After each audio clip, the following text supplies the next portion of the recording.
ഈ fatty liver പലർക്കും ഒരു ചെറിയ പ്രശ്നമാണെന്ന് തോന്നാം. പക്ഷേ അവഗണിച്ചാൽ അത് ലിവർ സിറോസിസ് ആകാനും ഒരുപക്ഷെ ഹെപ്പറ്റോസെല്ലുലാർ കാർസിനോമ പോലുള്ള ലിവർ ക്യാൻസറിലേക്ക് പോകാനുള്ള സാധ്യത വളരെ കൂടുതലാണ്. Non alcoholic fatty liver disease പോലും ഇന്ന് വളരെ സാധാരണമാണ്.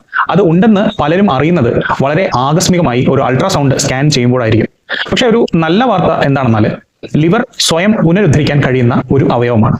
ഫാറ്റി ലിവർ തിരിച്ച് സാധാരണ നിലയിലേക്ക് കൊണ്ടുവരാൻ സഹായിക്കുന്ന ചില കാര്യങ്ങളെക്കുറിച്ച് നമുക്കിന്ന് സംസാരിക്കാം. ഒന്ന്, പഞ്ചസാരയും റിഫൈൻഡ് കാർബോഹൈഡ്രേറ്റുകളും ബേക്കറി പദാർത്ഥങ്ങളും അതെല്ലാം മാക്സിമം കുറയ്ക്കുക. ശരീരഭാരം ഒരു 5-10% വരെ കുറയ്ക്കാൻ ശ്രമിക്കുക. അതിനുവേണ്ടി ദിവസവും കുറഞ്ഞത് ഒരു 30 മിനിറ്റ് നടക്കുക, അല്ലെങ്കിൽ നല്ല വ്യായാമം ചെയ്യുക. നല്ല ഉറക്കവും അതുപോലെ തന്നെ മെറ്റബോളിക് ആരോഗ്യവും ഉറപ്പാക്കുക. ഇവ സ്ഥിരമായി ചെയ്താൽ ലിവർ ക്രമേണ ഫാറ്റ് കുറച്ച് സ്വയം സുഖപ്പെടാൻ തുടങ്ങും. എന്നാൽ ഇന്നത്തെ ചോദ്യം ഇതാണ്: നിങ്ങൾക്ക് ഫാറ്റി ലിവർ ഉണ്ട് എന്നറിയാമോ?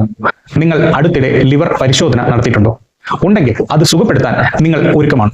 ആണെങ്കിൽ യെസ് എന്ന് കമന്റ് ചെയ്യൂ. ഒപ്പം ഒരു കൺസൾട്ടേഷനും ഒരു മാറ്റത്തിനും ഞങ്ങളെ സമീപിക്കൂ.